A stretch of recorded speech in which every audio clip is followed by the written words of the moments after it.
হরে কৃষ্ণ। আজ 8ই জ্যৈষ্ঠ 1432 ও 23শে মে 2025 শুক্রবার, একাদশী অপরা। এই অপরা একাদশীর দিনে আমি ভাগবতম পাঠ করছি।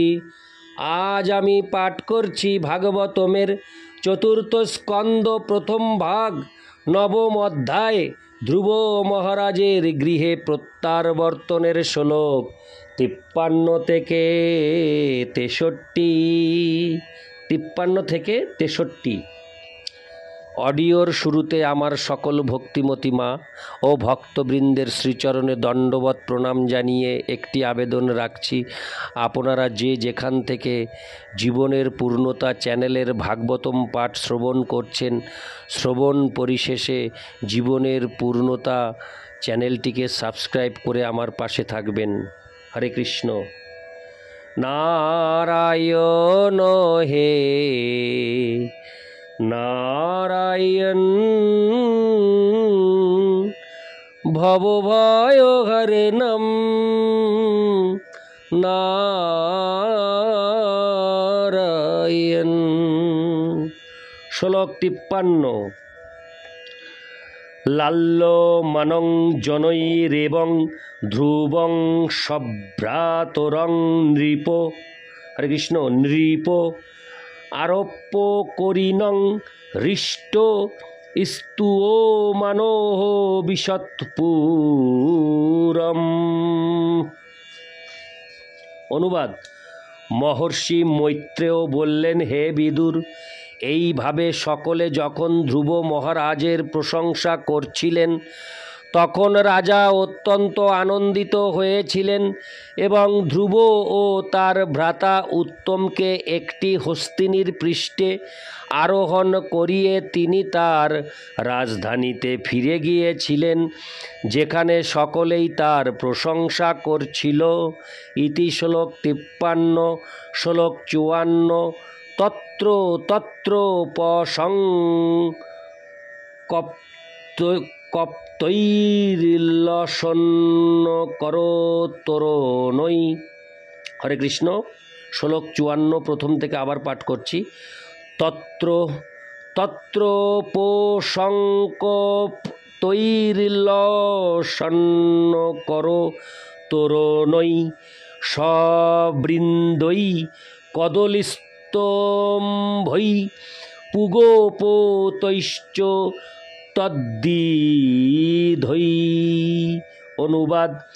সমগ্র নগরী ফুল ও ফলের গুচ্ছ সমন্বিত কদলী বৃক্ষের, হরে কৃষ্ণ, বৃক্ষের স্তম্ভ এবং নবীন গুবাক তরুর দ্বারা সাজানো হয়েছিল এবং প্রাসাদ দ্বারের, হরে কৃষ্ণ, এবং প্রাসাদ দ্বারে মকর তোরণ রচিত হয়েছিল।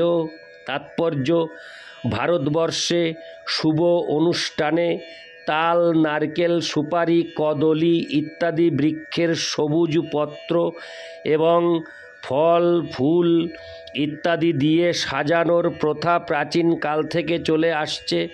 তার মহান পুত্র ধ্রুব মহারাজকে স্বাগত জানাবার জন্য মহারাজ উত্থানপাদ, হরে কৃষ্ণ, উত্থানপাদ এক অতি সুন্দর আয়োজন করেছিলেন এবং সেই অনুষ্ঠানে সমস্ত নাগরিকেরা পরম উৎসাহে ও মহা আনন্দে অংশগ্রহণ করেছিলেন। ইতি শ্লোক 54। শ্লোক 55। চ্যুত পল্লব বাসস্রংমুক্তাদামো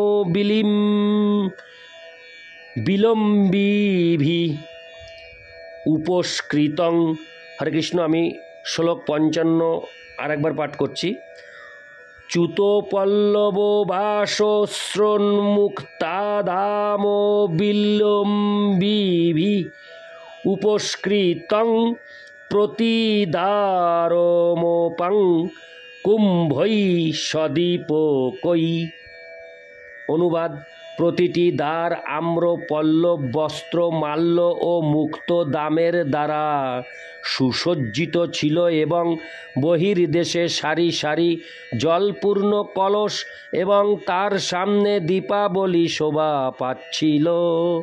ইতি শ্লোক 55। শ্লোক 56। প্রাকারৈর্গোপুরাগারৈ শাতকুম্ভ পরিচ্ছদৈ সর্বতোऽলঙ্কৃতং শ্রীমদ্বিমানশিখরোদ্দুভিঃ। অনুবাদ: নগরীর সমস্ত প্রাসাদ, নগরদ্বার এবং প্রাচীর স্বর্ণময় পরিচ্ছদে বিভূষিত হয়েছিল। প্রাসাদের শিখরগুলি উজ্জ্বলভাবে শোভা পাচ্ছিল এবং নগরীর চতুর্দিকে উড়ে বেড়াচ্ছিল যে সমস্ত বিমান, সেগুলির শিখরগুলিও অত্যন্ত সুন্দরভাবে শোভা পাচ্ছিল। তাৎপর্য: এখানে বিমানের উল্লেখ সম্বন্ধে শ্রীমদ্ বিজয়ধ্বজ তীর্থ বলেছেন যে ধ্রুব মহারাজ তার পিতার রাজধানীতে ফিরে আসায় তাকে আশীর্বাদ করার জন্য স্বর্গের দেবতারা তাদের বিমানে চড়ে সেখানে এসেছিলেন। এই বর্ণনা থেকে এও প্রতীত হয় যে নগরীর সমস্ত প্রাসাদগুলির শিখর এবং বিমানের চূড়াগুলি স্বর্ণমণ্ডিত ছিল এবং সূর্য কিরণে সেইগুলি ঝলমল করছিল। ধ্রুব মহারাজের সময়ের সঙ্গে এখনকার সময়ের পার্থক্য আমরা দেখতে পাই। তখনকার দিনের বিমানগুলি সোনা দিয়ে তৈরি ছিল আর এখনকার বিমানগুলি অ্যালুমিনিয়ামের তৈরি। এর থেকে আমরা বুঝতে পারি যে ধ্রুব মহারাজের সময়ের ঐশ্বর্যের তুলনায় বর্তমান সমাজ কত দরিদ্র। ইতি শ্লোক 56। শ্লোক 57। মৃষ্ট চত্বরোরথাট্টমার্গং চন্দনচর্চিতম লাজাক্ষতৈ পুষ্পফলৈস্তুণ্ডুলৈর্বলিভির্যুতম। অনুবাদ: নগরের সমস্ত চত্বর, রাজপথ, গলি এবং রাস্তার মোড়ে বসবার উচ্চ স্থানগুলি খুব ভালো করে পরিষ্কার করা হয়েছিল এবং চন্দন জলে সিক্ত করা হয়েছিল, আর খই, যব, ধান, ফুল, ফল এবং অন্য অনেক প্রকার মাঙ্গলিক উপহার সামগ্রী নগরীর সর্বত্র ছড়ানো হয়েছিল। ইতি শ্লোক 57। শ্লোক 58 ও 59। ধ্রুবায় পথি দৃষ্টায় তত্র তত্র পুরস্ত্রীয়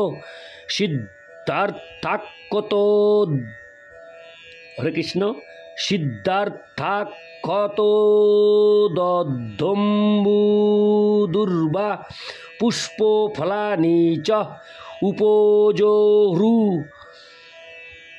প্রযুঞ্জানা বাৎসল্যাদাশীষ সতী শৃণ্বংস্তদোলগুগীতানি প্রাবিশদ্ভবনং পিতু। অনুবাদ: এইভাবে যখন ধ্রুব মহারাজ পথ দিয়ে যাচ্ছিলেন তখন সমস্ত সতী পুরললনাগণ তাকে দর্শন করার জন্য সমবেত হয়েছিলেন এবং বাৎসল্য স্নেহে তারা তাকে আশীর্বাদ করে তার উপর শ্বেত, সর্ষপ, যব, দই, জল, দূর্বা, ফল এবং ফুল বর্ষণ করেছিলেন।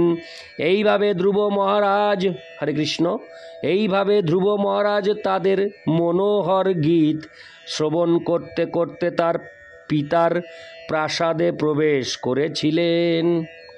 ইতি শ্লোক 58 ও 59। শ্লোক 60। মহামণিব্রাতময়ে স তস্মিন ভবনোত্তরীয়ে তমে লালিত নিতরাং পিত্রা নব্যসদ্দিবি দেববৎ। অনুবাদ: তারপর ধ্রুব মহারাজ বহু মূল্যবান মণিরত্নে সজ্জিত তার পিতার প্রাসাদে বাস করেছিলেন।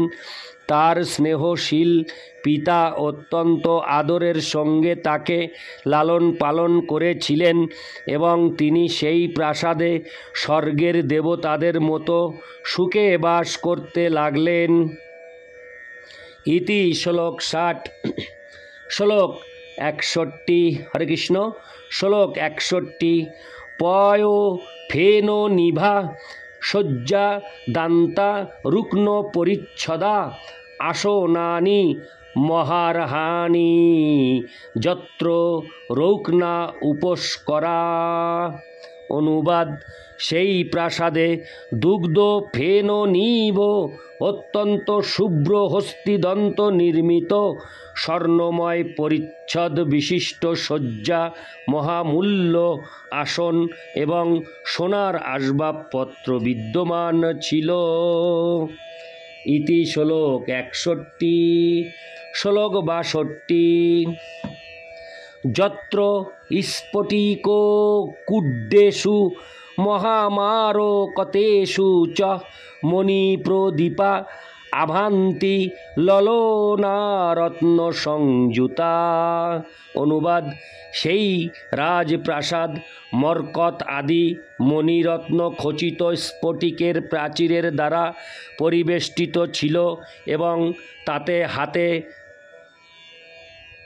প্রদীপ্ত রত্নময় দীপ সমন্বিত সুন্দর স্ত্রী মূর্তি খচিত ছিল। তাৎপর্য: মহারাজ উত্তানপাদের প্রাসাদের এই বিবরণ শত সহস্র বছর পূর্বে শ্রীমদ্ ভাগবত রচনারও বহু আগের অবস্থা বর্ণনা করেছে। যেহেতু বর্ণনা করা হয়েছে যে মহারাজ 36,000 বছর ধরে রাজত্ব করবেন, তা থেকে বোঝা যায় যে তিনি নিশ্চয়ই সত্য যুগে বাস করেছিলেন, যখন মানুষের আয়ু ছিল 1,00,000 বছর। বৈদিক শাস্ত্রে 4টি যুগের আয়ুষ্কালও বর্ণনা করা হয়েছে। সত্য যুগে মানুষের আয়ু ছিল 1,00,000 বছর, ত্রেতা যুগে 10,000 বছর, দ্বাপর যুগে 1,000 বছর এবং এই কলি যুগে বড়জোর 100 বছর। প্রতিটি যুগে মানুষের আয়ুষ্কাল শতকরা 90 কমে যায়। 1,00,000 বছর থেকে 10,000 বছর, 10,000 বছর থেকে 1,000 বছর এবং 1,000 বছর থেকে 100 বছর। বর্ণনা করা হয়েছে যে ধ্রুব মহারাজ ছিলেন ব্রহ্মার প্রপৌত্র। তার ফলে সূচিত হয় যে ধ্রুব মহারাজ সৃষ্টির প্রারম্ভে সত্যযুগে বিদ্যমান ছিলেন। ভগবদ গীতায় বর্ণনা করা হয়েছে যে ব্রহ্মার একদিনে বহু সত্য যুগ হয়। বৈদিক গণনা অনুসারে এখন 28 কল্প চলছে। গণনা করে বিচার করা যায় যে ধ্রুব মহারাজ বহু কোটি বছর পূর্বে ছিলেন, কিন্তু ধ্রুব মহারাজের পিতার প্রাসাদের বর্ণনা এমনই মহিমামণ্ডিত যে তা শোনার পর বিশ্বাসই করা যায় না যে 40-50 হাজার বছর আগে উন্নত মানব সভ্যতা ছিল না। সম্প্রতি মোগল আমলেও মহারাজ উত্থানপাদের প্রাসাদের মতো প্রাচীর ছিল। যারা দিল্লির লালকেল্লা দেখেছেন তারাই দেখে থাকবেন যে সেখানকার প্রাচীর শ্বেত পাথরের তৈরি ছিল এবং তা এক সময় মূল্যবান মণিরত্ন খচিত ছিল। ইংরেজদের রাজত্বকালে এই সমস্ত মণিরত্নগুলি সেখান থেকে খুলে ব্রিটিশ মিউজিয়ামে পাঠিয়ে দেওয়া হয়েছে। প্রাচীনকালে মণিরত্ন, স্ফটিক, রেশম, হাতির দাঁত, সোনা, রূপা ইত্যাদি প্রাকৃতিক সম্পদের উপর জড়জাগতিক বৈভব নির্ভর করত। বড় বড় মোটর গাড়ির উপর তখনকার অর্থনৈতিক উন্নতির ভিত্তি ছিল না। মানব সভ্যতার প্রগতি কলকারখানার উপর নির্ভর করে না, পক্ষান্তরে প্রাকৃতিক সম্পদ এবং খাদ্যদ্রব্যের উপর নির্ভর করে, এবং যা সরবরাহ করেন পরমেশ্বর ভগবান, যাতে আমরা আত্মতত্ত্বজ্ঞান লাভের জন্য আমাদের সময়ের সদ্ব্যবহার করে হরে কৃষ্ণ সদ্ব্যবহার করে মানব জন্ম সার্থক করতে পারি। এই শ্লোকের আর একটি তত্ত্ব হচ্ছে যে ধ্রুব মহারাজের পিতা মহারাজ উত্থানপাদ শীঘ্রই তার প্রাসাদের আসক্তি পরিত্যাগ করে আত্মজ্ঞান লাভের জন্য বনবাসী হবেন। শ্রীমদ্ ভাগবতের এই বর্ণনা থেকে আমরা আধুনিক সভ্যতার সঙ্গে সত্য, ত্রেতা এবং দ্বাপর অন্য সমস্ত যুগের মানব সভ্যতার তুলনামূলক অধ্যয়ন করতে পারি। ইতি শ্লোক 62। শ্লোক 63। উদ্যানানি চ রম্যানি বিচিত্রৈরমোরদ্রুময়ী কুজোদ্দিহঙ্গমিথুনৈর্গায়ন। হরে কৃষ্ণ হরে কৃষ্ণ। শ্লোকটি আমি প্রথম থেকে আরেকবার পাঠ করছি। শ্লোক 63। উদ্যানানি চ রম্যানি বিচিত্রৈরমোরদ্রুময়ী কুজোদ্দিহঙ্গমিথুনৈর্গায়ন্মত্ত মধু ব্রতই। অনুবাদ: রাজার প্রাসাদ উদ্যান সমূহের দ্বারা পরিবেষ্টিত ছিল, যেখানে স্বর্গলোক থেকে নিয়ে আসা বহু বৃক্ষ ছিল। সেই বৃক্ষে বিহঙ্গ মিথুন সুস্বরে কূজন করছিল এবং মধুপানোন্মত্ত মধুকরেরা গুনগুন স্বরে গান করছিল। তাৎপর্য: এই শ্লোকে অমর দ্রুময়ী শব্দটি অত্যন্ত তাৎপর্যপূর্ণ, যার অর্থ হচ্ছে স্বর্গলোক থেকে আনীত বৃক্ষের দ্বারা। স্বর্গলোককে অমর লোক বলা হয়, যেখানে বহু দেরিতে মৃত্যু হয়। হরে কৃষ্ণ। বহু দেরিতে মৃত্যু হয়, কারণ সেখানকার অধিবাসীদের আয়ুষ্কাল দেবতাদের গণনা অনুসারে 10,000 বছর, এবং আমাদের গণনার 6 মাসে তাদের একদিন হয়। স্বর্গলোকে দেবতারা তাদের মাস এবং বছরের গণনার বিচারে 10 সহস্র বছর বেঁচে থাকেন, এবং তারপর তাদের পুণ্যকর্মের ফল শেষ হয়ে গেলে তাদের আবার এই পৃথিবীতে অধঃপতিত হতে হয়। সেই সমস্ত তত্ত্ব বৈদিক শাস্ত্র থেকে পাওয়া যায়। সেখানকার মানুষদের আয়ু যেমন 10,000 বছর, তেমনি গাছেদের আয়ুও। এই পৃথিবীতে অবশ্য বহু গাছ রয়েছে যেগুলি 10,000 বছর বাঁচে, সুতরাং স্বর্গলোকের গাছেদের আর কি কথা, সেইগুলি নিশ্চয়ই 10,000-এরও অধিক বছর বাঁচে, এবং কখনো কখনো যেমন আজও প্রচলিত রয়েছে, মূল্যবান বৃক্ষগুলিকে এক স্থান থেকে আর এক স্থানে, হরে কৃষ্ণ, আর এক স্থানে নিয়ে যাওয়া হয়। অন্যত্র উল্লেখ করা হয়েছে যে শ্রীকৃষ্ণ যখন তার পত্নী সত্যভামা সহ স্বর্গলোকে গিয়েছিলেন, তখন তিনি সেখানে, হরে কৃষ্ণ, তখন তিনি সেখান থেকে পারিজাত বৃক্ষ, হরে কৃষ্ণ, বৃক্ষ এই পৃথিবীতে নিয়ে এসেছিলেন।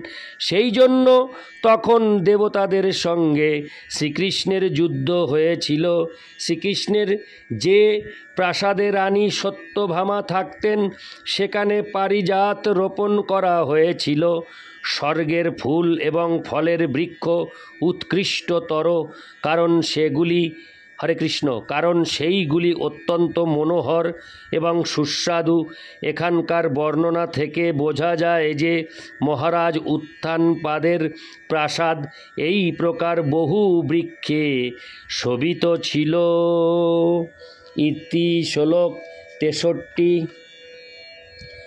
নারায়ণ হে নারায়ণ ভবভায়হরণম নারায়ণ। হরে কৃষ্ণ।